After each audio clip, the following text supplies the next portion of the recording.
Olá, bom dia para você, boa tarde, boa noite, independente de quando e onde você estiver assistindo ou ouvindo esse podcast, seja bem-vindo.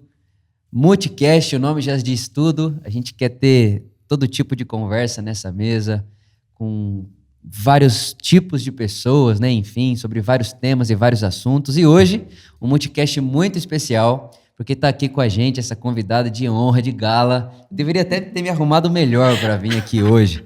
Está aqui com a gente hoje a Estela. Estela, seja muito bem-vinda. Muito bem-vinda mesmo. Estela casada com o Vladeco, né? O Vladimir. Ela é mãe do Lucas. A gente estava conversando aqui, é tanta graduação, gente, que se eu for ficar falando aqui, eu vou me confundir para falar o nome das coisas que ela se formou. Então, é a Estela, nossa irmã aqui, é fundadora do Colégio Moriá em Santo André, faz parte aqui da nossa comunidade e, assim, tem contribuído de maneira única com a nossa educação aqui na Por Amor, não só na educação, né? Mas, enfim. Seja bem-vinda, Estela. Um prazer Obrigada. Conversar com você. Prazer. Vamos lá, Vitor. Tô aqui. E claro, vamos junto. Aqui entre nós tem água e café sem açúcar. E a Estela já sentiu o drama na hora que tomou o café sem açúcar e sem possibilidade de pedir açúcar. É isso. Bom, Estela, pra gente começar, vamos começar com a sua infância. Vamos começar lá atrás mesmo. Você hoje é uma educadora, uma pedagoga, psicopedagoga, neuropsicopedagoga e todo esse negócio. Falou certo. Você vê? É que na hora que precisa, sai. Mas como é que foi a sua criação nesse sentido educacional? Você teve uma boa educação? Você julga ter tido uma boa educação? Olha, Vitor, eu tive assim um privilégio de ter um pai e uma mãe muito especial. O meu pai era militar. Tenente da Polícia Militar. Meu Deus. Então imagina, né? Eu não sabia. Professor da Academia do Barro Branco. Então meu pai era apaixonado por educação. Livro era uma coisa... ao invés de brinquedo, a gente tinha livro. Muito livro. Tinha brinquedo também, mas tinha muito livro. Eu fui alfabetizada aos 4 anos pela televisão. Tipo, entrega a idade. Tinha o Mobral. E minha mãe, Mobral? Eu assistia o Mobral, as aulas do Mobral, tijolo, tateti, totu. Isso passava na TV? Passava na TV. E a minha mãe, ali junto comigo, ela foi me alfabetizando e aos 4 anos eu estava alfabetizada. Então, a minha família sempre foi muito preocupada com essa questão da educação, com essa questão de escola. Daí a paixão, né? Não tinha como, né? Meu pai, ele sugeria para a leitura a minha vida toda. Meu pai sugeria livros independentes. Minha família era assim. Se eu tivesse uma dúvida acerca de alguma coisa e perguntasse para o meu pai, ao invés de ele me responder, ele trazia um livro. Certo. Ele trazia um livro. E você lembra, tipo, um primeiro livro que você se apegou? Olha, chama Meu Pé de Laranja Lima e Cazuza. Foram os livros um dos primeiros livros que eu me apaixonei. Era é uma história. É a história de um menino, de um aluno de uma escola. E é muito bonitinho, é um livro muito bonitinho. Então, ele sempre se preocupou em trazer isso, mas não foi só isso. Meu pai dava Pablo Neruda pra gente ler. Meu Deus. Meu pai trazia tudo, Sertões, ele trazia tudo pra gente ler. Então, a gente sempre... Eu fui muito, assim, apaixonada por educação, por leitura, por livro. E ele era militar, hein? Então, e foi tão cedo isso na sua vida que nem deve ter um momento que você se lembre, tipo... Nossa, ali eu me apaixonei por educação. Não. Ali eu me apaixonei por esse, sei lá, por leitura. Foi tudo tão cedo, pelo jeito, com 4 anos. Você já estava aprendendo a ler? Sabe aquelas aluninhas E aí, chatas? tipo assim, exato, imagino, porque você faz uma pergunta pro seu pai te traz um livro, isso muda o seu jeito de se portar na vida, né? Sim, mudou e mudou muito. Quando eu quis entender as grandes questões da vida, as minhas respostas vieram a partir da leitura. O mundo de Sofia e tal, brincando. Sempre foi assim. Daí pra pior. Daí pra pior, né? Daí pra pior. Legal. E assim, é claro que eu acho que não dá pra definir assim numa conversa e com uma pergunta, mas o que é educar pra você? O que é ser educado? O seu pai te educou. Tá, qual que é a métrica disso? Então, hoje eu tenho uma visão assim muito clara do que é educação. Até o Cortella fala uma coisa parecida com isso, que ele ouviu também do Gilberto Menstein. É muito isso. que educar pensa em... Eu tenho uma vela acesa. Certo. E você tem uma vela apagada. Uhum. Eu compartilho a luz da minha vela com você. Mas quando eu compartilho a luz da minha vela com você, não é que eu estou te agraciando com a minha luz. Sim. Eu estou iluminando o ambiente onde a gente vive. Então, educação é compartilhamento. Educação é construção coletiva. É educação para a cidadania. É para viver. É como viver. Por que a gente leva a criança para a escola? Por quê? Para ela aprender a viver em sociedade. Porque ela vive numa micro-sociedade que é a família. Já vou fazer uma pergunta polêmica, então. E aí? Uma polêmica, né? O que você... Tendo essa concepção de educação, a criança vai à escola para aprender a lidar com a sociedade, com outras pessoas, o que você acha desse ensino, por exemplo, que é homeschool, em casa? Então, eu pessoalmente não gosto. Pode falar, fica à vontade. Eu acho que é ok, eu acho muito importante. Eu fui alfabetizada em casa. Eu fui alfabetizada em casa pela minha mãe, pelo meu pai. Mas chega um momento que o conviver, o compartilhar, o aprender com o outro é fundamental na vida do indivíduo. Não dá para... Ninguém é uma ilha que deserta, que você vai ficar lá cuidando, provendo de condições. Ok, mas e o mundo? Sim. O mundo não exige mais das pessoas só informação nem conhecimento. Sim. O mundo exige relacionamento. É legal, né? Porque quando você tem esse... É assim que você analisa a educação, não é só acertar a matemática das coisas, né? Não. Acertar o gabarito da escola, tirar 10 na prova. Isso é o de menos. Ó, isso é uma diretora de escola falando aqui, isso é o de menos, hein? Isso é o de menos. E assim, é nítido que tem um novo movimento de educação vindo por aí. É nítido. A gente até já conversou sobre isso. Sim. Né? O que você está pensando, então? Você é uma diretora de uma escola que precisa inovar, que precisa abraçar essa novidade, que precisa se mover com essa maré. O que você está pensando disso tudo? Você está indo para onde? Então, Vitor, é complicado, porque eu sou bem estranha meu pensamento. Nossa, mas ela é diretora de escola e está falando isso? Primeiro que eu não acho que a educação acontece dentro da escola. Então não fala mais sobre isso. A educação é só um lugar. A educação é só um lugar. Desculpe, a escola é só um lugar. Certo. A educação também é só um lugar. Sim. É um lugar que acontece, mas a educação ela acontece na vida. Certo. A educação acontece na rua, a educação acontece na conversa, no multicast, na igreja, no multicast, na televisão. A educação acontece o tempo todo. O tempo todo a gente está educando, está transformando.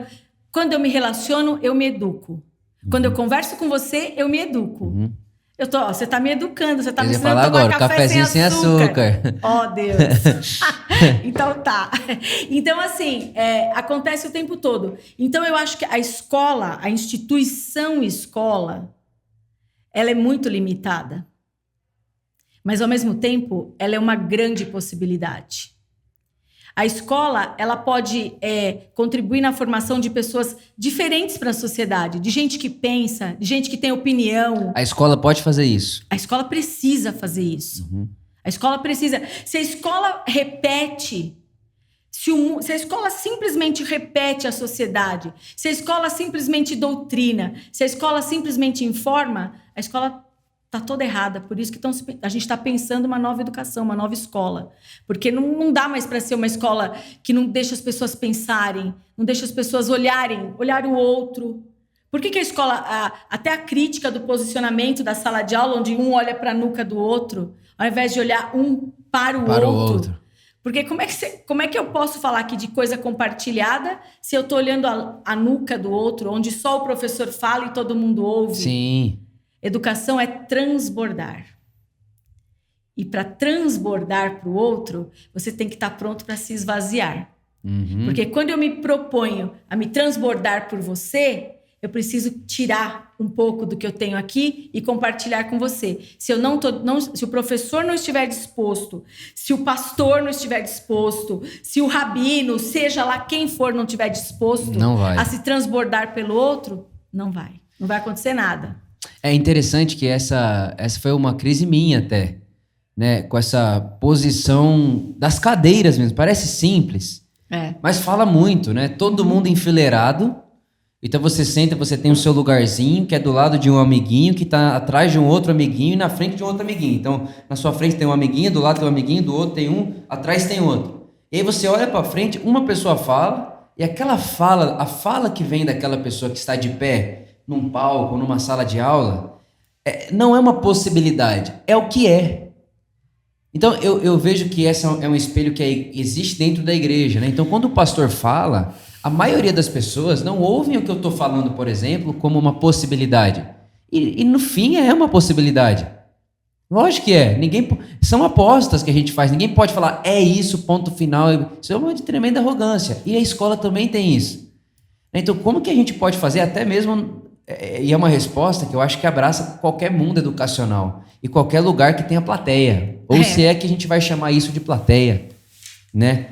Como que a gente pode construir um ambiente mesmo, né? Um lugar geográfico, uma sala de aula, um auditório que comunique esse senso de comunidade, que comunique que estamos aprendendo juntos, que comunique que o que um fala não é lei, não é o que é uma possibilidade, que somado com aquilo que você pensa da vida, ou aquilo que você pensa sobre o assunto, é transformado numa coisa ainda maior, ainda melhor, enfim. Como que você está vendo isso? Como que o seu colégio está lidando com isso? É difícil, hein? Eu imagino. É uma batalha gigantesca, porque começa com a desconstrução do papel do professor. Uhum. Do professor como eu detenho o saber. Uhum. Né? Eu sou o dono do saber, as crianças não passam de folhas em branco, que eu vou enchê-las do meu grande e poderoso conhecimento. Mas ninguém é uma folha em branco. Ninguém é uma folha em branco. Todo mundo traz em si uma história, todo mundo traz um passado, todo mundo traz uma vivência. Porque, vamos pegar uma coisa bem simples. Se eu quiser conversar com você a respeito de educação, ok, eu conheço algumas coisas de educação.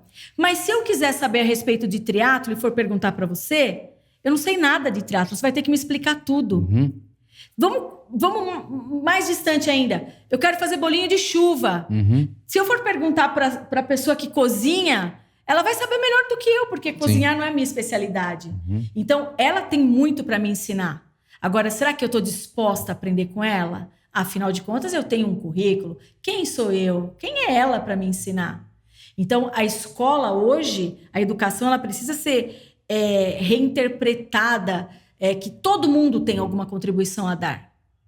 Por menor que seja, por maior que seja, porque maior e menor são relativos, né? Completamente. São relativos. Então, quem você pode contribuir? Todo mundo pode contribuir. E quando você olha para as pessoas com o olhar de que ela tem um potencial, que ela tem alguma coisa para te dar, muda a perspectiva, muda o relacionamento.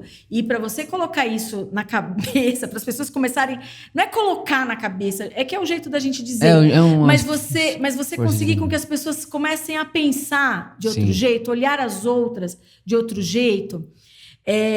Narciso só gosta daquilo que é espelho, né? Uhum. Então a nossa vaidade só faz com que a gente sinta-se à vontade ou queira aquilo que nos é comum. Parecido, que nos é comum. A gente não tem muita coragem de experimentar o novo, de dar asas para o diferente. Peraí, mas ele é diferente, aquele é diferente de mim, por quê? Onde tá? O que você tem? Ninguém mais quer ouvir. Sabe a escuta ativa? Aham. Você está disposto a ouvir? Esses dias atrás eu estava lendo, não lembro qual livro, o Monge Executivo, que inclusive você que me deu. Né? Muito obrigado por isso. Muito obrigado por isso. Que livro maravilhoso. Fica a dica aí, O Monge e o Executivo. Ele falava o seguinte, ele falava assim, me parece, o monge, né, falando com o executivo, que as pessoas só escutam porque depois é a vez delas falarem. Exato. Porque se elas não fossem falar depois, talvez elas nem escutariam. Então, tipo, eu só escuto você para você me dar o direito de falar após você terminar. Caso contrário, Estela, se você não for me deixar falar depois, eu nem vou te escutar. Porque eu não tô querendo te escutar. A verdade é assim, Estela. E você sabe que tem uns teólogos que defendem, né, o Efésios capítulo 3, ali 2, enfim, quando fala dos 5 ministérios, eles vão dizer que pastor e mestre é a mesma coisa. Não existem duas palavras para isso. É uma coisa só. Pastorear é ensinar, ensinar é pastorear. O Ed fala muito disso. Pastor educa. É ensinar a viver, como se vive no evangelho. É educacional. É por isso que eu acho que eu me identifico tanto.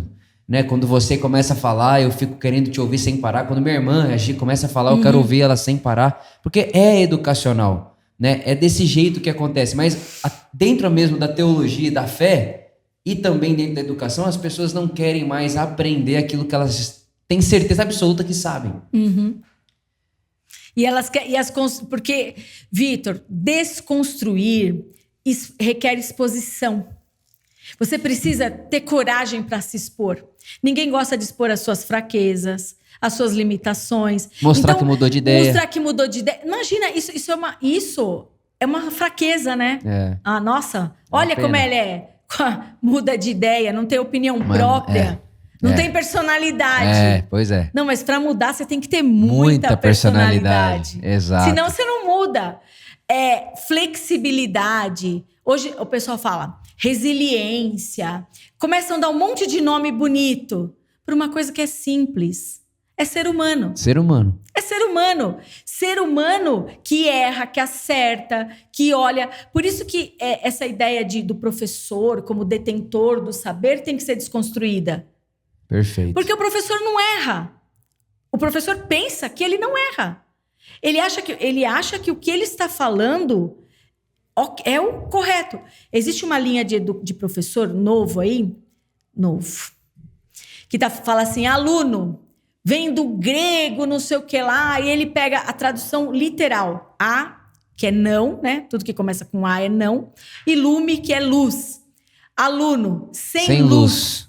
E ele vai trazer a luz. Certo. Primeiro que é mentira. A tradução literal não é essa. Então eles colocam isso como a educação tradicional, a educação militarizada no mau sentido. Pejorativo, sim. Pejorativo, né? Colocam isso... Não, aluno... Sabe que a verdade do aluno é alguém que pode ser nutrido. Só que para eu te nutrir, eu tenho que ter em mim elementos que te complementam. Eu tenho que ser parecida com você para eu poder dar para você alguma coisa que vai te fazer bem. Porque nós somos comuns. Eu não posso, por exemplo, pegar uma planta e alimentá-la de refrigerante. Eu vou matá-la. Sim. Eu tenho que ter o ingrediente correto, certo. Aí, ok. Por isso que o professor se forma, por isso que o professor estuda. Porque ele tem que ter elementos, lógico, linguagem adequada, olhar cada criança na sua especificidade, na sua necessidade. Ele tem que ter, mas isso não faz dele, eu sou o senhor detentor de tudo. Aliás, falou assim, já não dá. Já não dá. Quem acha que sabe tudo, precisa tirar, sabe? Tirar. Isso não é fácil. Você já citou, acho que umas 2 vezes o Cortella, né? E ele fala isso, tipo... aquilo que envelhece é o que nasce pronto. É verdade. E o ser humano não nasce pronto, ele vai se fazendo. E quando ele acredita que já terminou de se fazer antes de morrer, ele morre. É ali que ele morre. Fica velho. É ali que ele envelhece. É ali que ele é ultrapassado, é ali que ele fica para trás, né? Então, acho que isso é bem bonito. E mais do que isso, é legal a gente perceber que dentro de todo o contexto, educacional, igreja, o ego é um problema gigantesco, né?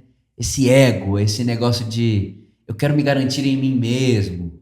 Eu sei fazer isso aqui. Não vem você agora querer inventar a roda. Vai pôr o ovo em pé de novo. Tipo assim, que é isso? Você já tem 500 anos que a gente faz assim, você quer mudar a educação agora? Mas é assim, esse é o discurso típico do professor. Eu trabalho com isso há 30 anos, você quer agora me vir com coisa nova? Sala de aula invertida? Como assim? Um aluno que vai falar e eu vou ouvir? Eu vou construir a informação a partir do aluno? Que é isso? Eu estudei tanto tempo e agora você vai vir um menino aí querer me dizer o que eu tenho que fazer? Vai mesmo. Vai mesmo. E é um outro livro que eu li, que se chama Reorganizando as Organizações. Ele fala assim, a consciência de uma pessoa que construiu um problema, ela não é capaz de resolver.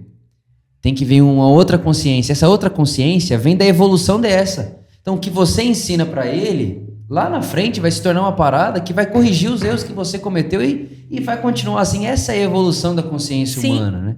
E se a gente se fecha para isso, eu acho que é o que acontece com... É o que acontece com a educação, é o que acontece com a igreja. A gente se fechou num jeito de fazer que é como se só existisse esse.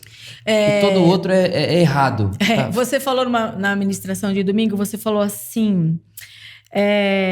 Jesus não nos chama para uma sala de aula. Isso, é um caminho. Ele nos chama para um caminho. Uhum. Mas eu fiquei pensando nisso. Eu falei, mas espera aí. Sabe por quê? Uhum. Porque Jesus entendia tão perfeitamente essa ideia de escola, de educação. Ele era tão educacional. Que a escola dele era todo o lugar por onde ele passava. Perfeito. Por todos os caminhos que ele trilhava educando. Isso. Mas sabe por que ele estava educando? Porque ele não estava pensando nele, ele estava pensando no outro. Uhum. Não dá para educar se eu não pensar no outro. Sim. Se eu não for capaz de olhar no outro, olhar no outro, não, olhar o outro.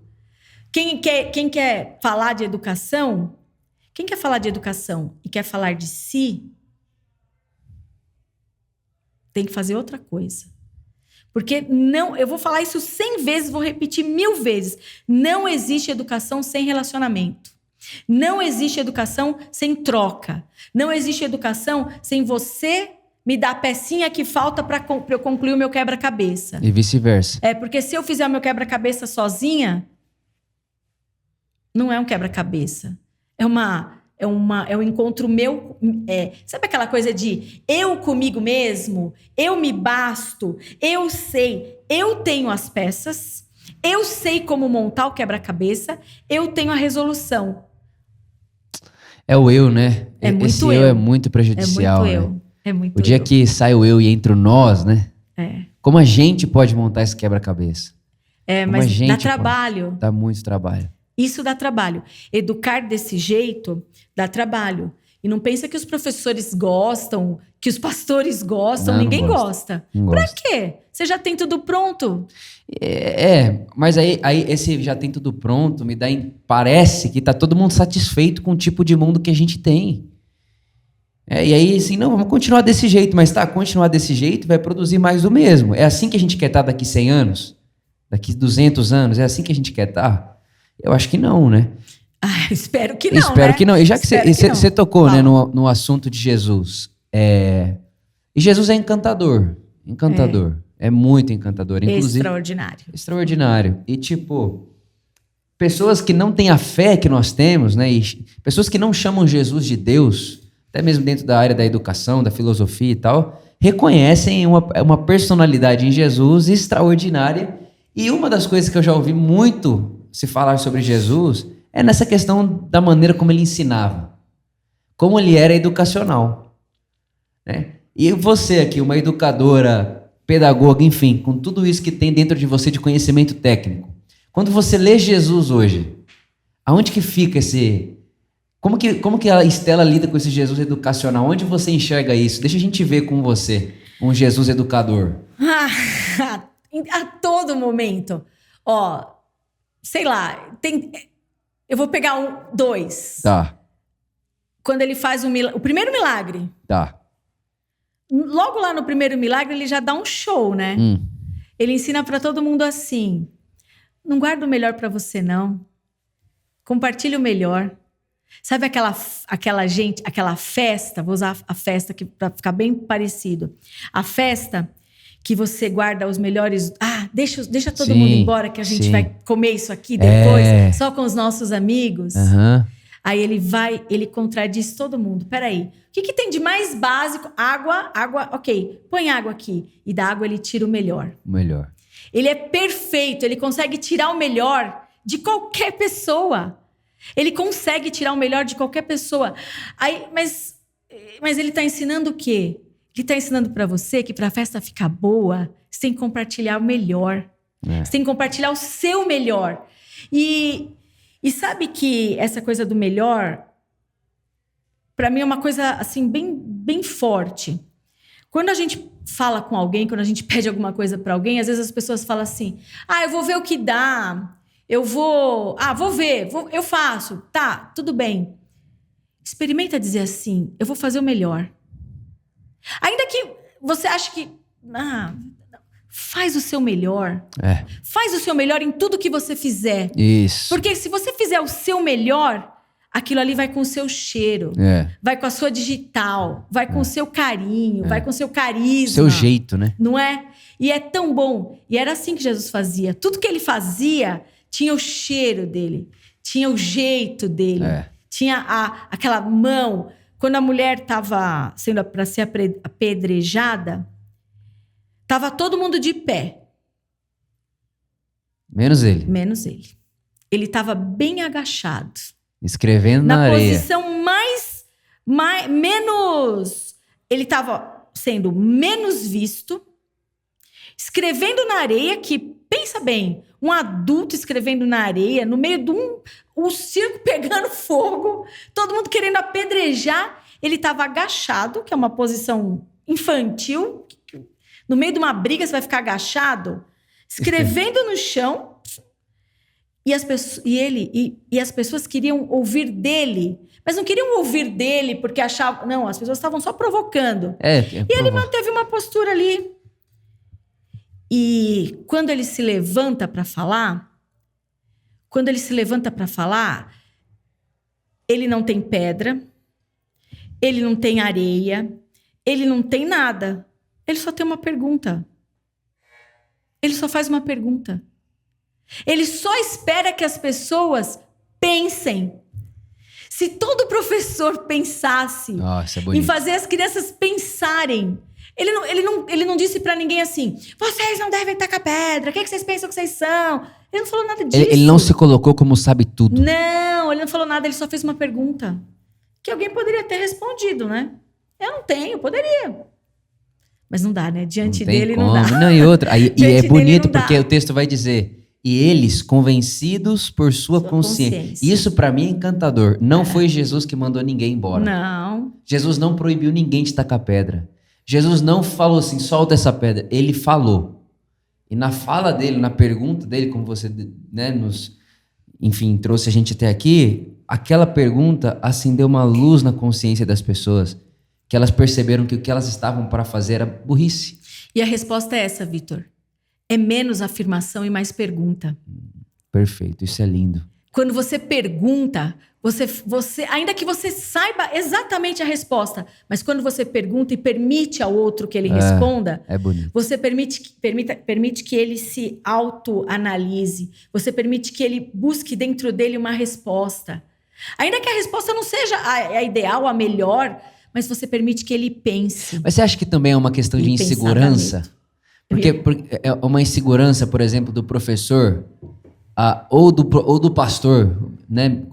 Tipo, cara, se eu perguntar e essa pessoa responder, aí que é o perigo, entendeu? É claro que é. Tipo, cara, e se eu perguntar e ela souber uma coisa que eu não sei aqui e me deixar desnudo? Então, mas aí é que tá a sua vaidade. É o ego. Você tem que estar pronto. Se você está pronto para aprender, você está pronto para responder perguntas ou para não responder. Exato. Eu digo isso muito para os meus professores. Não tem problema nenhum se o aluno te fizer uma pergunta e você não souber a resposta. Perfeito. Diga para ele, eu vou pesquisar, eu vou me informar. Vamos pesquisar juntos. De onde você arrumou isso para perguntar? Vamos ver essa fonte aí, o que é? E vamos tentar entender. E só vou terminando com Jesus.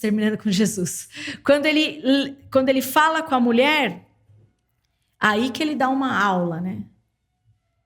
Ele só diz para ela assim, onde estão? Ele pergunta de novo. Onde estão teus acusadores? Onde estão? Eu amo Jesus, viu? Nossa, já tô arrepiado, já tô querendo... Ele pergunta de novo para ela, onde eles estão? Né? Ele pergunta isso, ele não pergunta para ela o que você estava fazendo, quem era o homem, por que você estava com esse homem, qual é seu... Não, ele só perguntou para ele, onde estão os teus acusadores? Onde tá? Cadê as pedras? Mas a gente prefere, é uma prática humana de ficar apontar erros. Eu sei mais. o ego. Eu vou apontar os erros. Eu vou dizer isso. Eu vou apontar. Não aponta nada. Ajuda, facilita. Exato. O papel do professor, de quem quer ensinar, é ser um facilitador. Porque muitas vezes as respostas, as grandes respostas, muitas vezes não sempre, estão dentro da gente. Estão dentro da gente. Aprender a regra de matemática, aprender a regra de gramática. Isso o livro te fala, um podcast te fala. Mas o relacionamento que você constrói com o indivíduo... Por que o ensino híbrido foi o que foi? É ruim. Porque a informação tá lá, tá tudo lá. A molecada hoje, todo mundo faz tutorial para aprender a maquiar, faz tutorial para fazer lettering, faz... A informação tá ali. Tem informação. Mas o que é a grande dificuldade? É o relacionamento. Sim. O professor tá ali com você, junto com você. O relacionamento dá trabalho. Dá. É isso. É verdade. E então assim, é muito mais fácil a plateia. Uhum. É muito mais fácil. Um fala como quem sabe o que está falando e como se aquilo fosse o todo da verdade absoluta sobre o tema, sobre o assunto. Todo mundo ouve, anota, aprende em casa e passa na prova. É muito mais fácil, certo? Sim. Sim, é muito mais fácil. Não requer prática nem habilidade. Qualquer criança brinca e se diverte. Esses dias atrás eu estava assistindo uma palestra e o palestrante, assim, para mim, um dos melhores comunicadores do planeta Terra, assim, chama Rob Bell. Ele é cristão, mas ultrapassa todo esse universo, né? E ele falava sobre a velocidade da luz. Ele dizia assim, há anos atrás acreditava-se que tudo tinha uma lógica de ação e reação. Tudo. Nada foge dessa lógica. Hoje já se mostra, já se prova que independente de como você se mover, a luz está sempre na mesma velocidade, ela não vai mudar. Se você estiver correndo a 10 km por hora, ela vai estar atrás de você na mesma velocidade que se você estiver a 100 km por hora, ela está... Não muda. A luz é imutável, invulnerável e nada pode contaminá-la. E isso é uma parada que há anos atrás não existia. Ninguém colocaria isso como uma possibilidade e hoje já é uma comprovação. E ele dizia, por exemplo, o Aristóteles, ele dizia que as mulheres tinham menos dentes que os homens. Até o dia que alguém contou. E era igual. E aí, qual que é a parada pra mim? Eu fico tentando entender como que as pessoas não percebem, e essa é uma crise minha, deve ser sua, como que as pessoas não percebem que em toda geração precisa ter pioneirismo. Em toda geração precisa ter o novo. A história não está pronta, nós estamos construindo a história. O ser humano não está pronto, nós estamos construindo um tipo de ser humano. E que se a gente para no que foi, no que sabemos até hoje, a gente não continua esse trajeto. Sabe? E isso para mim, Stella, assim, como um ser humano mesmo, esquecendo o pastor de igreja, esquecendo isso, é uma tristeza profunda, né, no meu coração. Tipo, como que a gente consegue lidar com essa ideia de parar no tempo, de parar, achar que o que a gente sabe é isso, tá ótimo. E vamos continuar aqui, tá bom, tem água, tem café, tem comida, tem pão, tem futebol, tem Libertadores de quarta, Brasileirão de domingo, Copa do Mundo de 4 em 4 anos, e tá tudo certo, e a gente, tá bom. Eu acho que você vai lembrar mais fácil do que eu. Quando o menino, a menina, tem por volta de 12, 13 anos, 14 anos, ela sente dor. Sente dor nos pés, sente dor nas mãos. E fala pra mãe assim, tá doendo. E aí a mãe leva ao médico, e o médico diz assim, é porque ele tá crescendo. Isso, eu lembro disso. Cãibra, dor na perna, acorda com dor. Cãibra. Aí ela tira um raio-x da mão pra descobrir a altura que ele vai ter, o tamanho e tal. E aí crescer dói. Crescer dói. E dá trabalho. Então, crescer dói. Então, é muito mais fácil, Vitor, pegar respostas prontas. É muito mais fácil você pegar... se você pegar todas as crianças, vou falar de escola, pegar as crianças, sentar as crianças uma atrás da outra, ensinar para ela que B e A é Bá, B e é Bé, Bi, Bobu, ok? Elas vão aprender. Elas vão aprender, sim. Elas vão aprender. Mas quando você der para ela um texto, ela não vai saber interpretar. Porque ela não vai ter experimentado a construção do conhecimento. Ela vai estar acostumada a receber uma fórmula pronta, sim, que é aquilo e é assim. Graças a Deus pelo seu pai, que quando você fazia uma pergunta, ele te dava um livro. É verdade. Eu fui nesse... Nossa, gente, eu não posso falar. Meu pai era o máximo. Pensa assim, o máximo. É o meu pai. Pena que ele partiu logo, mas ele era o máximo. Ele era o máximo nessas questões aí. As questões mais polêmicas, imagina, minha adolescente, 13 anos, 14 anos, vou falar até isso que é legal. A coisa de diretas já, todo aquele movimento. Imagina, estrelinha, e não sei o quê, bababá. Meu pai falou assim, você quer saber o que é isso? Ok. Ele me trouxe livro a respeito de comunismo. Ele me trouxe o Pasquim, que era o jornalzinho proibido. Quantos anos você tinha? Só conta pra gente. 13, 14. Pasquim. Ele falou, você tá interessada por isso? Então vai entender isso historicamente. Isso, não vem querer dar uma... Manifesto Comunista. Isso. Eu li aos 13 anos. Puxa. Então, assim, ele fazia... E ele sentava para conversar. Não era só que eu lia. Ele sentava para conversar. Então, Ontem mesmo, eu estava conversando com meu irmão. A gente estava relembrando meu pai, porque tá chegando o Dia dos Pais. A gente falou, nossa, meu pai era um cara acima do tempo, né? Com certeza. Não soube lidar. Ele não soube lidar. Inclusive, ele não soube lidar com tudo isso. Mas é incrível. Mas isso... Eu tenho certeza que é por isso que eu sou assim. Eu tenho certeza que é por isso que eu sou assim. E eu procurei fazer isso com o Lucas, meu filho. Também leu muito. Sempre livro na mão. E hoje ele lê muito. Então, isso faz a diferença. Com certeza. Faz a diferença. Sabe por quê? As pessoas têm medo de que as outras tenham acesso a pontos de vista diferentes. Por que, Estela? Porque, Vitor, quando eu tenho acesso a diferentes pontos de vista, eu vou ter a possibilidade de construir o meu ponto de vista. Ninguém vai me dar um ponto de vista. Eu vou ter habilidade para eu construir o meu ponto de vista. E esse tipo de gente que constrói o seu ponto de vista assusta. As pessoas pensam que nossa, militância, não militância. Sabe qual é o problema disso? É que tudo isso é muito burro. Porque binário. Isso é binário. Isto, é um plano cartesiano. E o mundo não é um plano cartesiano. O mundo é assim, ó. Tem um monte de coisa acontecendo o tempo todo. Ao mesmo tempo, não é óbvio. Ao mesmo tempo. Então, a gente tem que estar pronto para o que é novo. E quando o novo te desafia, quando o novo chega até você, você tem que estar pronto a discutir com esse novo. Isso. E construir alguma coisa.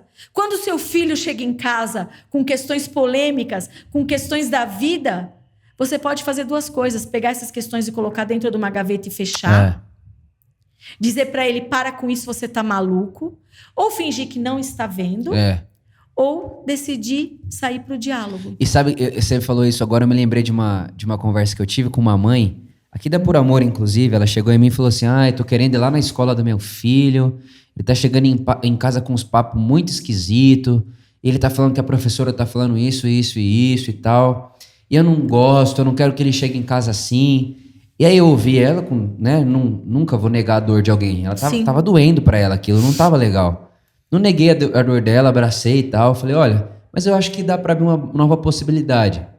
Esses assuntos que ele tá trazendo pra casa são assuntos que você nem pensaria em abrir com ele. E se esses assuntos que ele está trazendo para casa, você utilizasse como uma porta de entrada para conversar com ele? Porque não adianta você ir lá na escola. Falei para ela, na minha opinião, você vai lá na escola, você vai falar o quê? Vai mudar? Não vai. Não vai. Não vai. Você não vai mudar. Então, eu acho assim, eu imagino o meu filho, se hoje já tá assim, imagina quando o meu filho tiver 15 anos. Oh, Deus. Entendeu? Então, ou eu como pai assumo a responsabilidade de ter conversa com meu filho. Eu não quero que o meu filho seja um mini Vitor. Mas eu quero que o meu filho saiba a sua opinião, o que ele vai pensar, o porquê que ele decidiu pensar o que pensa e que ele tenha coerência com a vida dele. Mas eu, como pai, é o que seu pai fez, abrir o diálogo e não fugir da conversa. Mas aí entra um outro ponto. As pessoas hoje fogem da conversa porque elas nem elas sabem profundamente por que acreditam como acreditam. Perfeito. Então, por exemplo, eu já passei como pastor, eu passei por uma eleição nacional só. Então, de município e tal, prefeitura é diferente. Uhum. Passei por uma presidente e tal. Eu fiquei perturbado, entristecido em como as pessoas são binárias. Porque tem 2 candidatos, é binário. Porque tem 2 opções, é binário. E tudo é um ou outro. Então, tem lado, tudo tem lado. não existe não existe a diversidade ou pluralidade de opiniões. E aí a minha opinião, né, na minha leitura, e aí você pode me falar se você concorda ou não, isso é reflexo educacional. É reflexo educacional. É muito educacional. E quando eu falo educacional, infelizmente, eu estou falando da escola. Por quê? É cultural que quem educa é a escola. Então, o pai e a mãe estão cada vez mais isentos disso.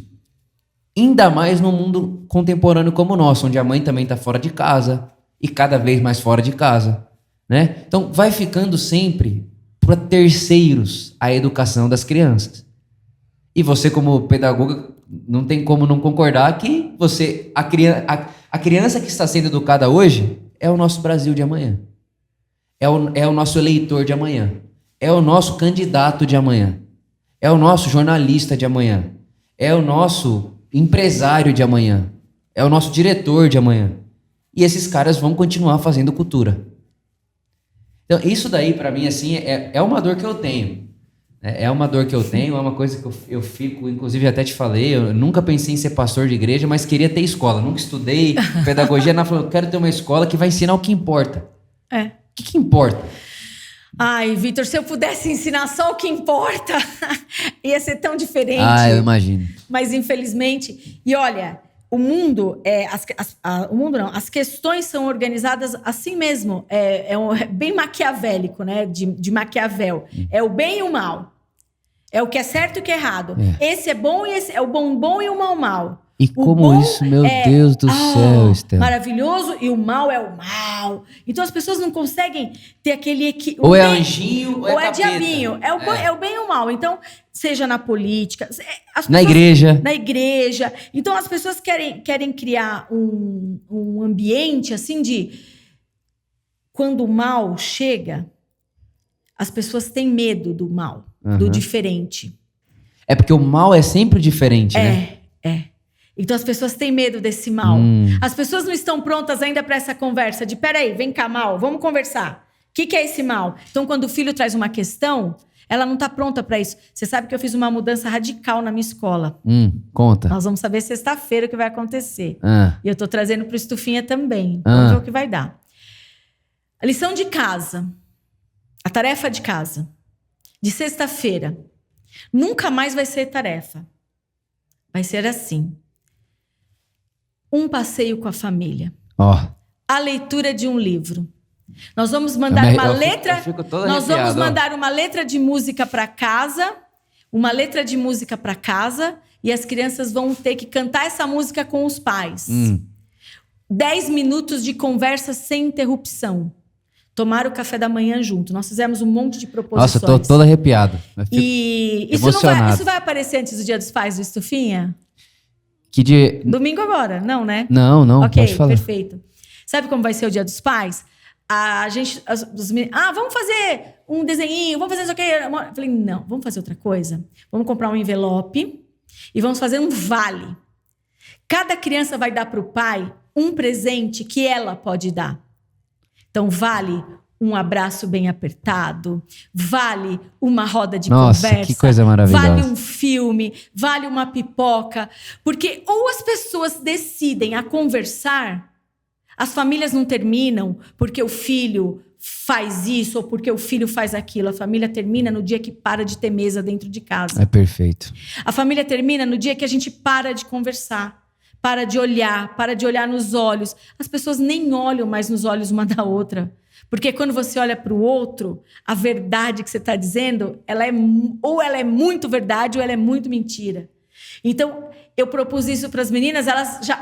legal, a Gi já... Nossa, que ideia! Eu falei, gente, você vai dar um papelzinho, depois acaba, rasga, perde. Mas aquele momento, aquela memória afetiva, aquele dia especial, eles não vão esquecer. Não vão esquecer. Não vão esquecer. Porque as pessoas, como você falou, não tem tempo. É mentira. Isso é a maior mentira do século, é que as pessoas não têm tempo. Também acho. Porque se você pegar o seu celular, ele tem o tempo que você permaneceu nele.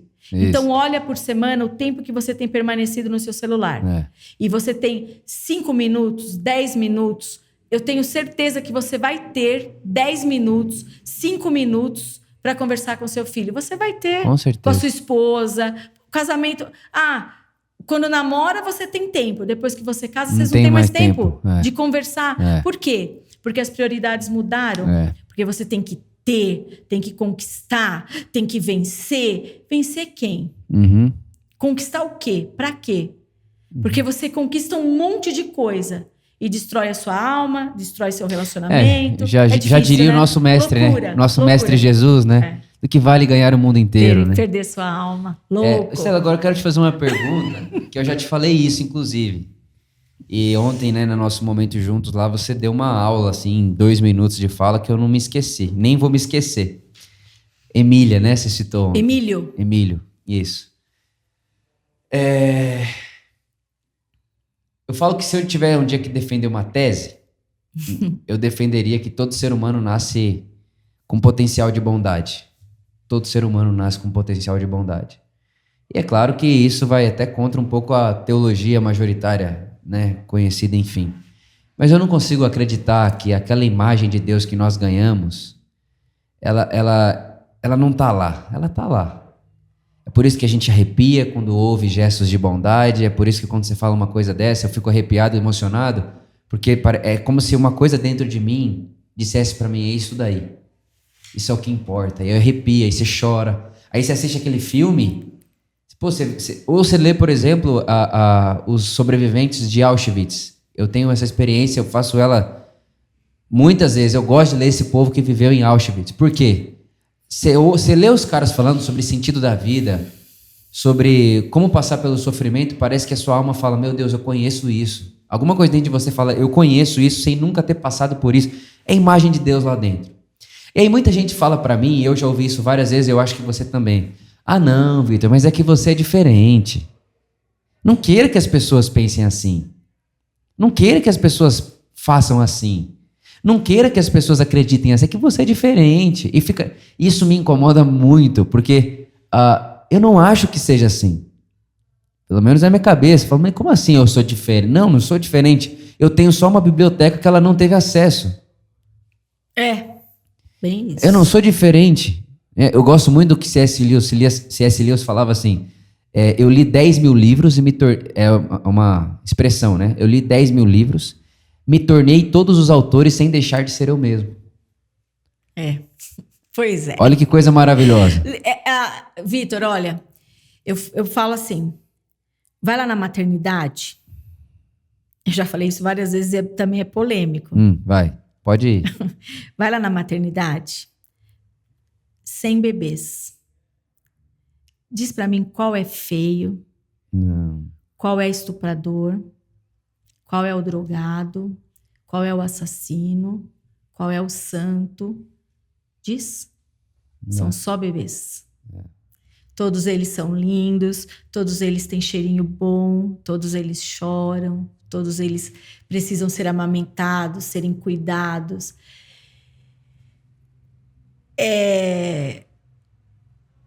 Essa imagem de Deus ali, esse âmago, esse sopro de vida, talvez a vida, talvez a biblioteca que ele não leu, que vai transformar. Mas você pega o cara que tá lá, o cara, o mais, eu vou usar uma palavra feia, o mais desgraçado, lá, o pior. Quando ele tá lá no fim, você olha pra ele, por que a gente sente assim misericórdia? A gente sente. Do pior, a gente sente. Porque aquele bebezinho lá, de algum jeito ainda vive ali.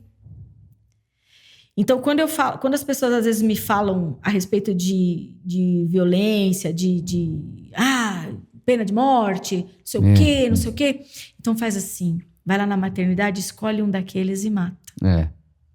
É difícil, né? Não existe a possibilidade. Então, mas você concorda comigo que todo estuprador, todo assassino, todo o Nasceu presidente bebê. Da república... Nasceu bebê. Um dia foi um bebê cheiroso. E que você ia pegar e falar assim, que coisinha linda. Ia. Então, aí por isso que eu falo que esse é o grande milagre da mãe, né? Porque a mãe olha sempre e é vê sempre, isso. é meu filho, É o né? meu filho. É tipo aquela mãe que vai ver o filho, o cara matou 10 pessoas, ela fala, não, meu bem, filho é bom. É meu filho. Ele era bom. Ele era bom. Porque foi ela que cuidou. Então, pra gente amar é muito cuidado, né? E hoje a nossa sociedade, ela cuida muito pouco das pessoas. A gente fala hoje, é sempre. Ela cuida muito pouco das pessoas. Ela está muito pouco preocupada com as pessoas. Nós nos acostumamos a ver programas de televisão de violência, programas que usam da violência como mídia, como jeito, né? E ficou comum. Hoje a gente vê, as pessoas veem um cadáver, elas passam e seguem a vida. De boa. Vida que segue. De boa. Fica comum. De boa. E quando ela fica comum, você perde a sua humanidade. E quanto mais você perde a sua humanidade, mais longe de Jesus você fica, né? E mais longe de Jesus... De Jesus do de outro, imagem, do fica mais outro. longe do outro e vai indo. E aí você se torna um ego absoluto. Mas eu gosto da frase de Paulo Freire, ainda nunca vou mudar essa opinião. Esperança. Esperança. Mas não esperança passiva, Não. a esperança que espera. A esperança, isso é Paulo Freire, que é verbo, que é esperançar. Que é a esperança que movimenta, que é a esperança que transforma, que é a esperança que olha para o outro e vê, você falou potencial, vê possibilidade. Porque não adianta eu olhar para a semente da melancia, saber que ela vai virar um pé de melancia, mas eu não fizer nada, não colocar ela na terra, não regar. Ela não vai. Ela não vai. Então, o mundo só vai melhorar, as pessoas só vão melhorar quando elas forem capazes de olhar para o outro e enxergar o outro isso. Como eu sou. E eu não acredito, eu não estou falando, todo mundo tem que ser igual. Não é isso que eu estou falando, não. Eu estou falando que todo mundo precisa viver uma vida que não tenha falta de nada. Talvez o que seja necessário para você e para mim é diferente. Isso é maravilhoso. Sim. Mas eu não posso ter falta. Sim. Isso para mim é o reino de Deus. Isso. Ninguém tem falta de nada. Exato. Todo mundo tem igual? Nem sempre. Nem mas sempre. Ninguém tem falta de nada. Exatamente. E é tão bonito que eu gosto dessa palavra esperança. E como verbo, melhor ainda, né? Nossa, esperançar. Esperançar. É lindo. E eu me lembro de uma leitura que eu fiz, não lembro o autor, ele disse assim: viver de esperança não é viver por algo que vai dar certo, mas é saber que vale a pena.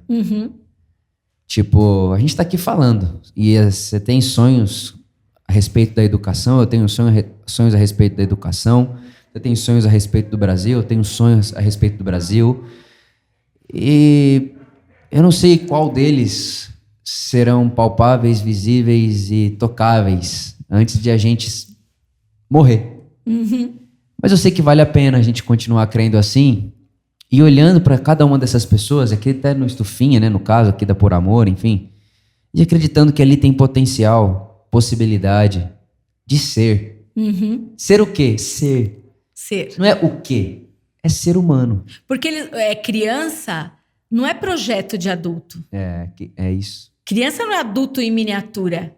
Criança é um ser pleno, é um ser potencial, é um ser ali que tá vivendo aquele momento e pode ser até às vezes muito mais sábio, muito mais presente, muito mais real. E eles são, né? Que muitos adultos por aí. Com certeza. Porque ainda não tem a máscara do preconceito, do ego. Ainda não tem aquilo assim, você disse o que vão pra pensar de mim, você o que mandou vão um áudio achar pra de mim. mim. Lembra que você mandou um áudio pra mim, que eu te mandei um pedaço de um livro, você mandou pra mim, por isso que as crianças aprendem. Porque elas que não tem um ego, não tem eu sei, eu posso, eu já vi isso, eu já li isso em outro lugar. E ninguém disse pra ela, sabe, tem gente que tem medo de disciplina. Fala assim, não pode ter disciplina, não pode falar de regra. Mentira. Sabe por quê? Disciplina, o problema é que a gente pensa que disciplina é falar assim, é reguada na mão. Não pode. Não, disciplina é o que pode. Uhum. Para eu te disciplinar, eu tenho que dizer o que você pode fazer. Sim. Vitor, você quer ser um triatleta? Então você tem que fazer isso. Disciplina é essa. Isso é disciplina. Isso. Disciplina não é dizer o que eu não vou fazer. Isso. Disciplina quer dizer o que você pode fazer. Exato, que bonito. E se você ensinar para as crianças o que elas podem, Fica não lindo. limitar, nossa, as coisas seriam muito diferentes. Mas isso tudo, então na sua escola... Não é perfeito, não é maravilhoso. Mas eu tento. Eu tento muito. E é uma luta. Ontem mesmo uma professora disse assim para mim, eu não consigo fazer o que você pediu. Que eu e as minhas ideias malucas. Eu não consigo. Falei para ela assim, você consegue. Então me fala. Eu falei, não vou falar, você tem que descobrir. Aí eu peguei um livro, que é assim que eu aprendi. Eu peguei um livro, que é A Paixão de Descobrir o Mundo, da Madalena Freire, e dei para ela. É um livro que conta a experiência de uma escola, da Escola da Vila, que é a filha do Paulo Freire. Uhum. E eu entreguei para ela. Lê esse livro, você vai encontrar as respostas. Ela saiu com uma cara... o que ela pensou... Melhor nem passar na tela. Né? Nem passar na tela. Porque ela queria uma resposta pronta. Claro. Porque é mais fácil. É mais fácil. Então, as pessoas querem... No evangelho, elas querem um evangelho pronto.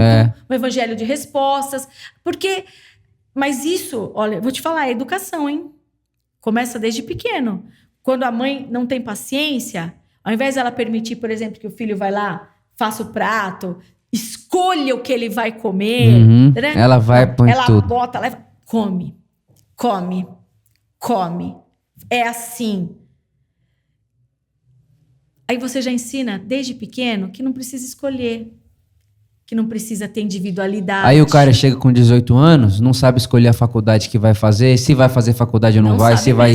Não, eu tava até lendo essa semana um artigo que falava sobre... Eu não lembro o título do artigo, mas falava sobre esse fenômeno que nós estamos vivendo, que as pessoas não saem mais da casa dos pais. Não saem mais. Os adolescentes de 30 anos. Exato. E o mais louco, muitos com sucesso profissional... extraordinário. Você olha pro cara lá na empresa e fala, pô, o cara é maravilhoso, o cara deve ser um baita homem, uma baita mulher. Aí volta pra casa dos pais e dorme no quarto que dormia quando era adolescente. Não consegue... É o umbigo, assim, porque não aprendeu a escolher, não aprendeu a se autorresponsabilizar. E uma coisa que eu falo muito aqui, principalmente em relação a esse trabalho que a gente faz com morador em situação de rua, é que dignidade não é o cara ter o que comer, o que beber, onde dormir. Dignidade é o cara poder escolher. Sim, perfeito. Porque se eu pego o cara, aí eu guardo ele aqui dentro, fecho a porta, tranco, falo, você vai ficar aqui porque é o melhor pra você, e o cara não quer ficar aqui, eu tô tirando a dignidade dele de ser ser humano, que é de poder escolher. Sim. E quando a gente perde o direito de escolha, aí você cria uma sociedade, você cria um lugar de iguais. Mas de iguais no mau sentido. Não, é no sentido completamente pejorativo, um monte de robô igual, programado, pré-programado. Todo mundo sabe, todo mundo vai fazer. Eu faço assim porque é assim. Sim. Eu faço assim porque tem que ser. Sempre foi feito assim, eu vou continuar fazendo assim e tá bom. A pessoa, Vitor, as pessoas, tecnologia, não sei o quê. As pessoas estão achando que a relação verdadeira é uma relação entre ela e o celular. Mas, na verdade, não é entre ela e o celular. É entre ela e ela mesma. É ela com ela. Ela com ela.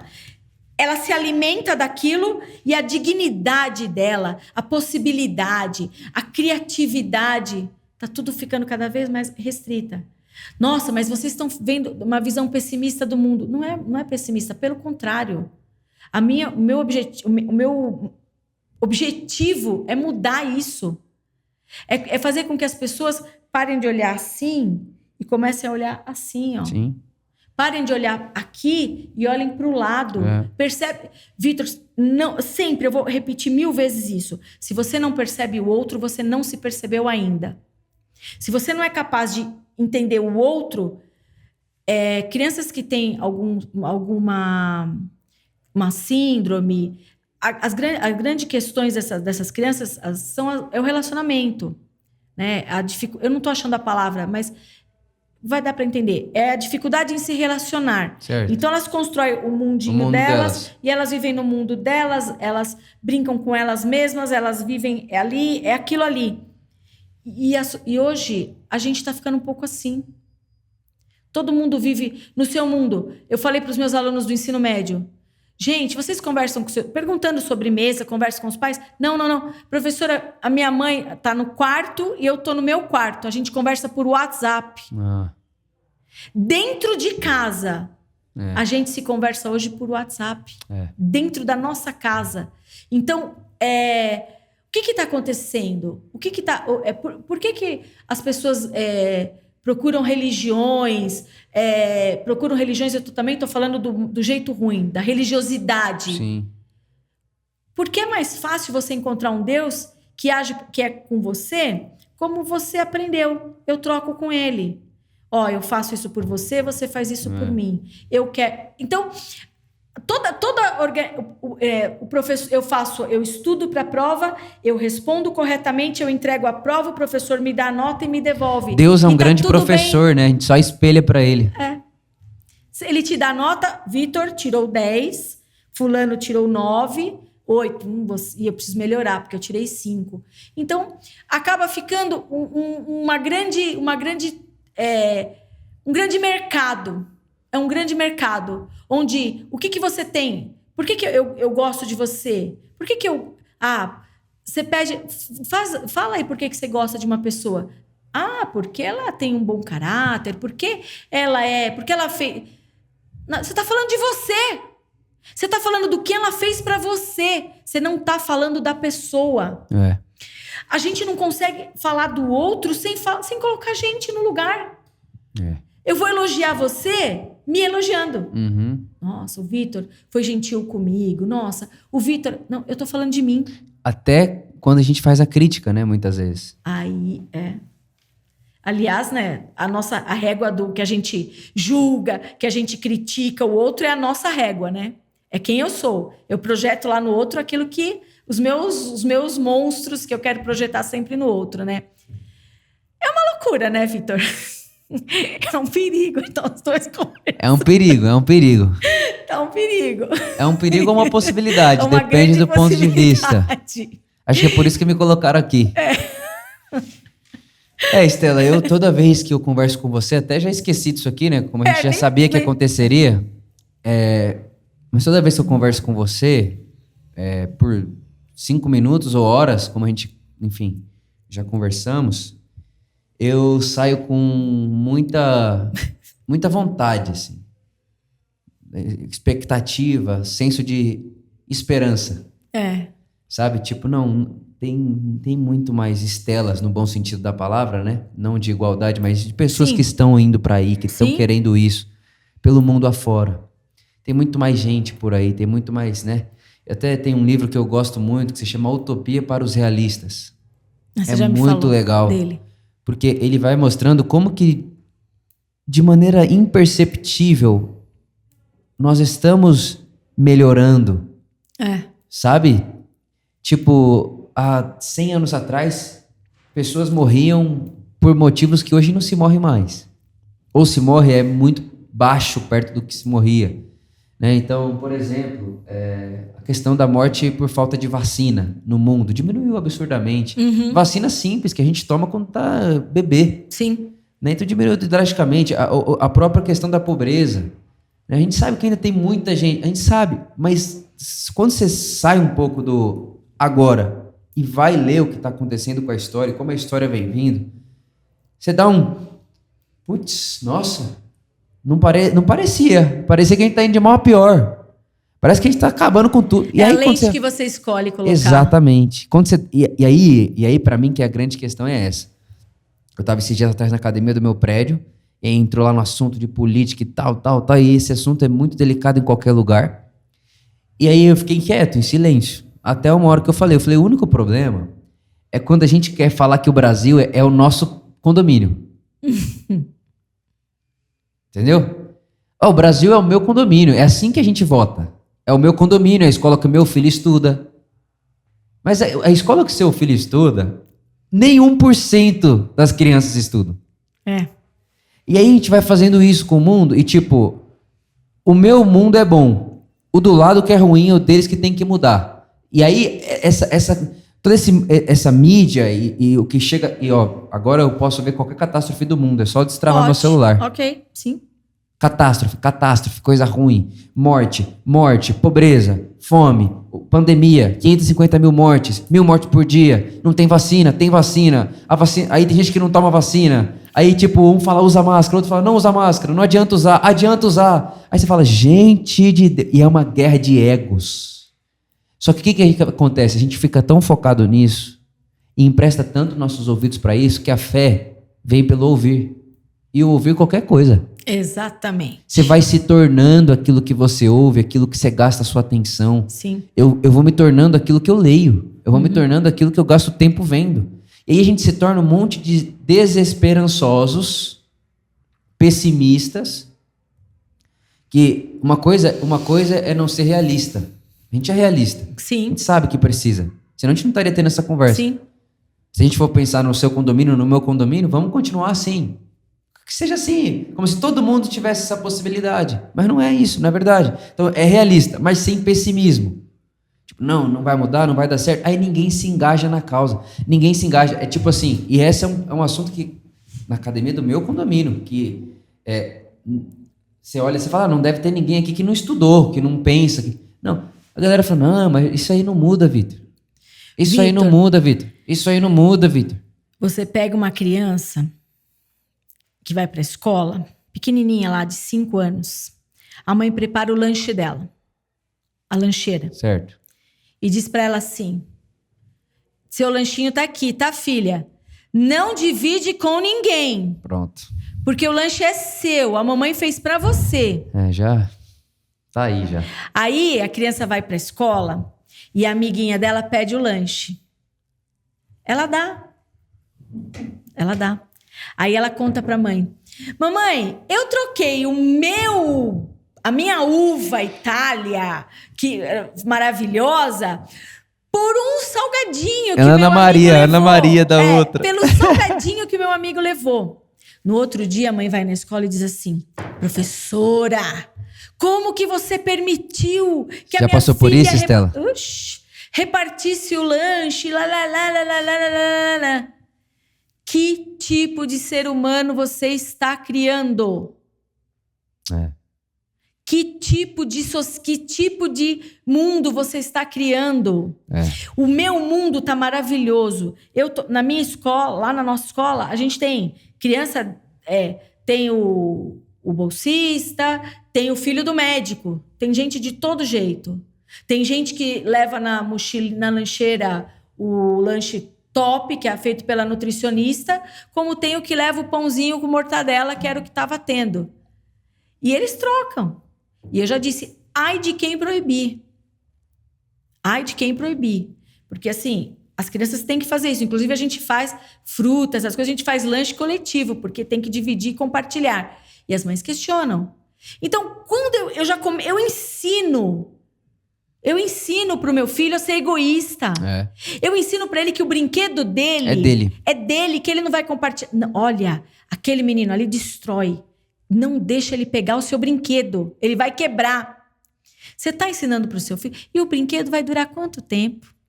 Essa criança vai brincar quanto tempo com isso? Por quantos dias da vida dela ela ainda vai brincar com isso?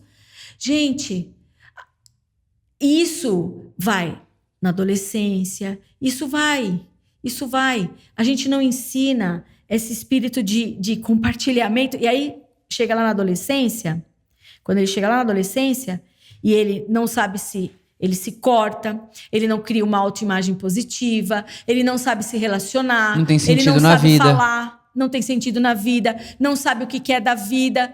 Claro que não. Sempre teve alguém dizendo pra ele tudo o que ele tinha que fazer. Se ele podia dividir o lanche dele. Tinha alguém pra dizer. Essa semana aconteceu um negócio muito engraçado, muito simples que dá pra usar aqui. O menino queria comprar um lanche na cantina e eu tava lá. E lá na escola a gente tem um sistema que é uma pulseira que coloca o valor lá, tá ok. E ele falou assim, professora, me dá o número do Pix, porque a minha mãe vai mandar dinheiro pelo Scud pra eu comprar. Eu falei, vai lá, compra, porque só tem 20 minutos, depois a gente resolve esse assunto. Quando ele passou a pulseira, ele tinha R$72 ainda na pulseira. E a mãe tinha esquecido que tinha colocado 72, tinha colocado dinheiro, porque, né, todo esse tempo de pandemia, o dinheiro ficou lá. Então, às vezes, a gente tem um tesouro e tá desesperado, batendo cabeça, procurando resolver uma coisa que já tá em você. É isso aí. Então, já estava nele a solução. Sim. E ele estava procurando. Então, por que a gente não decide ensinar, educar as pessoas desse jeito? Educar com amor. É pedagogia positiva. Parar de dizer para as pessoas o que elas não podem fazer e começar a dizer para elas o que elas podem, o que elas devem fazer, o que é possível. Se a gente pensasse um pouquinho nisso, as coisas iam mudar. As coisas iam melhorar, essas relações, essas angústias. Às vezes a gente sofre tanto sem precisar. Sem precisar. Porque as respostas, as grandes buscas, elas estão aqui, ó. Aqui, ó. Tá tudo aqui. Mas ninguém quer ouvir mais, Vitor. Não quer. Não quer ouvir. Hoje, uma pessoa... que a gente tá falando que, lê... Tem um monte de gente que vai ouvir isso aqui e vai falar assim, eles estão viajando. Que esse mundo que eles estão falando não existe. Existe sim. Existe. E se ele não existe, ele pode passar a existir no momento em que eu decidir. Exato. Porque o mundo, ele pode também... A palavra mundo pode ser assim, né? Mundo. Cosmos. Mas pode ser o mundo. O seu. Eu sou o mundo. Exato. Você é o mundo. E quando os nossos mundos se relacionam, a gente constrói um universo. Mas as pessoas... Mas isso dá trabalho. Dá trabalho. Isso cansa. Cansa. Ouvir cansa. Enquanto a gente conversava, várias vezes me veio na cabeça a música do Gonzaguinha. Essa música me persegue, porque é uma música muito de esperança, né? Ontem um menino que brincava me falou que o hoje é semente do amanhã. E essa consciência, assim, tipo, o hoje, a gente está construindo o amanhã hoje.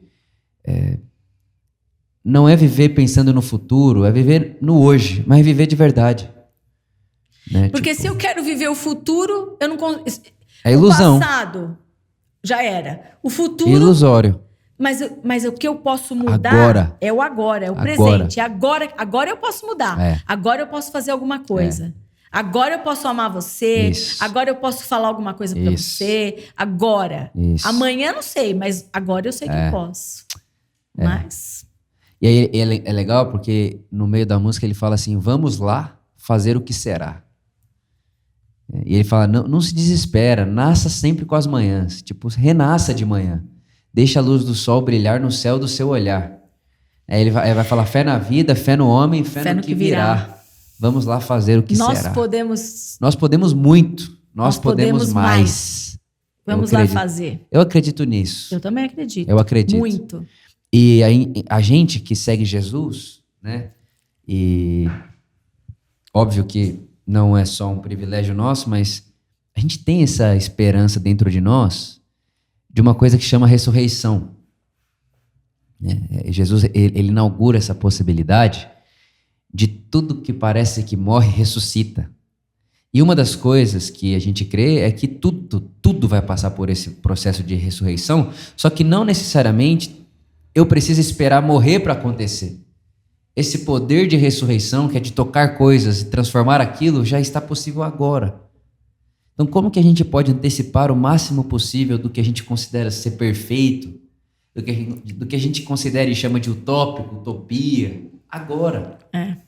Sabe, eu me lembro que quando começou a pandemia aqui em São Paulo, no mundo, né? Mas quando começou aqui, lockdown e tal, fechou tudo, fechou prédio e tal, eu fiz um pedido, eu falei assim, gente, nós temos um compromisso a partir de hoje, março do ano passado, não pode faltar nada a ninguém. Se tiver no nosso alcance, ao nosso redor, não pode faltar nada a ninguém, absolutamente ninguém. E foi uma das experiências mais bonitas que a gente já viveu como comunidade. No meio de uma pandemia, a gente não teve ninguém que teve falta de nada, inclusive aluguel. Um cara tá precisando de aluguel, aí pagou. Comida, teve. A escola, não sei, teve. Tudo teve. Teve tudo em comum. Alguém olha e fala, mas Vitor, você está falando de uma comunidade de milhares de pessoas. A gente está falando de um Brasil. Eu falo, não. Só que milhões é um pouquinho de mil, um pouquinho de mil, com um pouquinho de mil. Quando você muda um mundo de alguém, você deixa Todo o mundo mundo, melhor. todo mundo. Você deixa o mundo melhor. A Madre claro. Teresa de Calcutá falava isso. Eu sei que o que eu tô fazendo é uma gota. Mas o oceano é a somatória de gotas. Um monte de gotinha. Mas todo mundo tem que estar disposto a fazer. A sua gotinha. Um dos livros que meu pai me deu para ler foi o Diário de Anne Frank. Não sei se você já leu. Já. Não li inteiro, mas já folhei muito. Eu li. E assim, ela fala uma frase assim... Com todo aquele sofrimento que ela teve, né? Dos nazistas, por tudo que ela passou... Ela fala assim, eu continuo acreditando na bondade humana. É lindo demais, meu Deus. Eu continuo acreditando na bondade humana. Eu também. Eu acredito muito na bondade humana. Eu acho que... o dia que eu falo isso, o dia que eu deixar de acreditar, eu tenho que fechar a escola, eu tenho que parar de fazer isso, porque se eu não acreditar nisso, não dá. Pede pra morrer, né? Não dá pra ser professor, não dá pra ser pastor, não dá se você não acreditar no ser humano, não acreditar na bondade, não acreditar no potencial do ser humano. Você tem que acreditar. Às vezes a mãe fala assim, é muito difícil, não dá essa criança... Eu não consigo conceber isso. Nem eu. É possível. É possível. É um mundo de impossibilidades que só é impossível até a hora que alguém for lá e fazer. Exatamente. Se você fez, não é mais impossível, é possível. Então, o impossível pode ser, às vezes, alguém falou que é impossível. Alguém falou. É possível. Eu sei, tem coisa que é impossível. Tá bom, tem coisa que é impossível. Mas até que eu toque aquele impossível, ele é possível. Exato. Ele é possível. E você falou muitas vezes sobre essa questão de... A gente precisa parar de falar para as crianças o que elas não podem e começar a falar o que elas podem. E é interessante como isso espelha a vida toda do ser humano. Né? Então, por exemplo, quando a gente traz para dentro da teologia da igreja, a teologia... começa com uma coisa chamada pecado original. Todos pecaram. Já começa com um não. Só que na experiência bíblica, não começa com pecado original. Não começa em Gênesis 3. Começa em Gênesis 1, a bênção original. E viu Deus que era bom. E o ser humano lindo, né? Muito bom. Ali começa. Dali pra frente, anomalia, queda. A gente escolheu e a gente assumiu isso. E Deus entrou no nosso mundo cheio de erros. Enfim, então o que eu tô querendo dizer? Em toda trajetória, né? Entrevista de emprego, você vai para ouvir um não. Ninguém vai para ouvir sim. Difícil alguém que vai para ouvir sim. Você vai assim, ninguém vai... A minoria das pessoas vai com esperança de ouvir um sim. Todo mundo já vai ouvindo, querendo, esperando não. Se vier o sim é a surpresa. É lucro. Essa frase, o não eu já tenho. O não eu já tenho. Como assim? Nunca parte do sim. E se a gente começasse a pensar, o sim eu já tenho, até que me prove o contrário. Se alguém falar não. Entendeu? Eu disse assim, às vezes eu falo umas coisas malucas, né? As pessoas falam assim, não, ele não vai deixar, ele não vai aceitar. Eu falo assim, calma, vamos melhorar bem os argumentos. Quem sabe o sim chega. Isso. Me prova, eu falo isso para os meus alunos. Me prova, vamos lá, me fala aí que vai dar certo. Vitor, ou a gente entende que nós estamos todos os dias, quando a gente abre o olho, é uma nova história que a gente começa a escrever toda manhã, ou a gente vai continuar lendo a mesma página todos repetidamente os dias. E a vida vai ficando triste, vai ficando difícil. A gente escolhe. A vida se torna uma eterna segunda esperando o fim de semana. Como se o sábado e o domingo fosse a solução. Aí, na sexta-feira, o cara sai desesperado, vai pro bar, bebe, tem que beber todas, tem que fazer tudo. Como se o mundo fosse acabar. Para preencher uma coisa que na segunda-feira vai estar vazia de novo. Vai estar vazia de novo. Vive de ilusão. E as pessoas às vezes acham que, não, isso é viver. Eu vou viver. Pergunta quando uma pessoa fala assim, agora eu vou viver. O que ela tem na cabeça? O que ela tem na cabeça? Aí ela fala assim, eu vou fazer isso, eu vou fazer aquilo. Não vai nada. Porque a verdadeira alegria mesmo é de dentro para fora. Dentro para fora. E isso não é uma questão da fé, isso é uma questão da humanidade. Da humanidade. Eu até falei esses dias atrás que essa questão de espiritualidade, porque espiritualidade é um conceito também que não é da religião cristã, né? É o futuro. Se você pega os 3 livros mais vendidos no New York Times, os 3 têm assunto de espiritualidade. E eles vão tratar sobre isso, alegria interior. Porque a gente consegue ter uma comprovação na história de que tudo que a gente chamava sucesso há anos atrás, muita gente teve e se matou. Muita gente teve e morreu infeliz, teve e morreu sozinha, teve e morreu em depressão. Ou seja, a gente precisa reformular o que a gente considera ser alegria, o que a gente considera ser sucesso e até mesmo como eu gasto a energia realizando o que eu chamo de meu sonho. E tendo isso daí de panorama, né, pra gente ir caminhando aqui pro final, qual que é o seu sonho, Estela? Me fala do seu sonho. Eu tenho 1 milhão de sonhos. Eu tenho muito escolha sonho. Eu tenho muito sonho. O meu sonho mais próximo agora, o que eu tô sonhando agora eu tô sonhando com o Estufinha. Ótimo. É o meu sonho do momento. Perfeito. É fazer uma coisa nova. Até alguém me perguntou assim, mas você escreveu nas suas ideias aí a respeito, você escreveu assim, o Estufinha nasce. O Estufinha não nasceu agora, o Estufinha já existe há não sei quanto tempo. Não, o Estufinha nasce. Porque para mim ele está nascendo agora. É uma coisa nova. Então, os sonhos... às vezes, meu sonho é ter a maior escola de Santo André. Meu sonho é ser não sei o quê. É ser doutora. Não.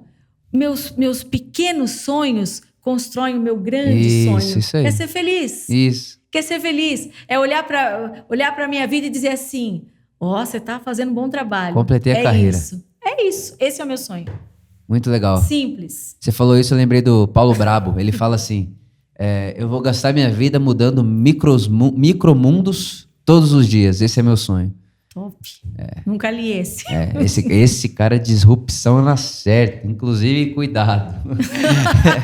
Paulo Brabo, o nome já diz, o cara é brabo, viu? Brabo. É brabo. Estela, muito obrigado por essa conversa. Tenho certeza que já me abençoou muito. Então, legal. Já valeu muito a pena, mas vai abençoar muita gente também nas suas casas, nos seus trabalhos, enfim. E a proposta é essa, né? Essa diversidade de assuntos. Eu sei que pai vai te ouvir, mãe vai te ouvir, professor vai te ouvir, professora vai te ouvir, filhos vão te ouvir, maridos vão te ouvir. A gente acabou tocando em todos esses assuntos. Nossa, falou tanta coisa, Por quê? Porque educação, como você disse, não é o lugar escola. A vida educacional. Perfeito. Então, muito obrigado. Fica aqui nosso amor, nossa gratidão. E a gente tem a última coisa aqui, ó. Eita. Um presente da nossa lojinha para você. Sensacional. Nossa lojinha por amor aqui. Então você que tá aí de casa também, você pode entrar aí também. Tudo disponível para você. E quando você compra na nossa loja, você está ajudando a sustentar os nossos projetos sociais aqui da Por Amor. Quando a gente ganha, tem que mostrar. Olha lá. Aí. Jesus é suficiente. Suficiente. Desde sempre para sempre. Desde sempre para sempre. Muito obrigada. Estela, muito obrigado. Amei. Fica aqui todo o nosso amor, nossa gratidão, nosso carinho. E o que a gente espera é que você, no fim da sua vida, que falta muito ainda, olhe para trás e consiga estar satisfeita, como você disse agora. Feliz. Eu quero. Combateu o bom combate, completou sua carreira e terminou guardando a fé e a esperança como verbo. Esperançar. Esperançar. Amém. Amém.